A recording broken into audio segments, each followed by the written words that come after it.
Hey everybody! Since I didn't make a video last week and there hasn't been anything new introduced for this week, I figured I'd just follow Patricia's lead and take the Ladies of YouTube survey, which I honestly don't feel quite qualified to do. I don't consider myself a YouTuber. I only do this channel because everyone else suggested it, which is pretty cool. And I don't really follow anything on YouTube, so I guess I'll just go for it then. Question 1. Who are your favorite female YouTubers? Like I just said, I don't YouTube. Let's just say Hannah Hart from My Drunk Kitchen, because that's the only YouTube channel I regularly check. Question number 2 is who is your favorite female athlete? I don't really follow sports a whole lot, but I'm just going to go right ahead and say for this one, seeing as the Olympics opening ceremony was last night, I'm just going to go with all of the athletes that are competing from Saudi Arabia and Qatar and Brunei who have not had the chance to compete before, because this is the first year that those three countries are letting female athletes into the Olympics, and this is the first year that every country participating in the Olympics has allowed female athletes. Numero 3. Favorite book with a female protagonist written by a female author. I'm gonna have to go with a book series that I've mentioned before, which is the Gemma Doyle trilogy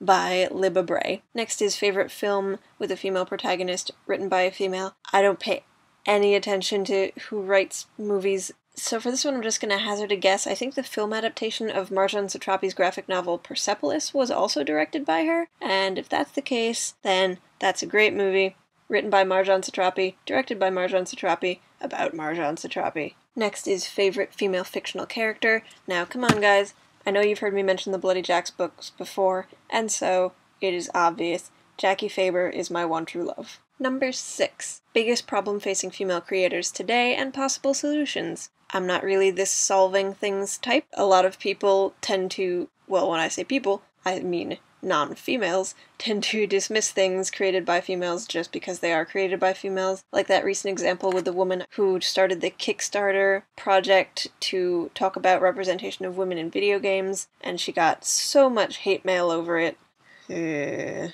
Number 7. Whether YouTube or TV is a better way to challenge these problems. YouTube is a great way for people who aren't well known to get out there and maybe establish a fan base and a base of listeners, but at the same time, a lot of people like me out there don't really follow what's going on YouTube. So YouTube can definitely be a great starting point, I think, but putting stuff on mainstream TV is really what's gonna bring the message more, just because it's different if you click on a link that someone sends you and you watch someone ranting at their webcam for 5 minutes, whereas if you turn on, NBC and you see a TV show that is tackling these issues directly, I feel like it'll hit closer to home for people and make them think a bit more if they have the opportunities to see these types of things on broadcast television. Not that that's happening a lot lately, but if it were, that'd be great. Next is how I plan on making the internet a better place for female content creators.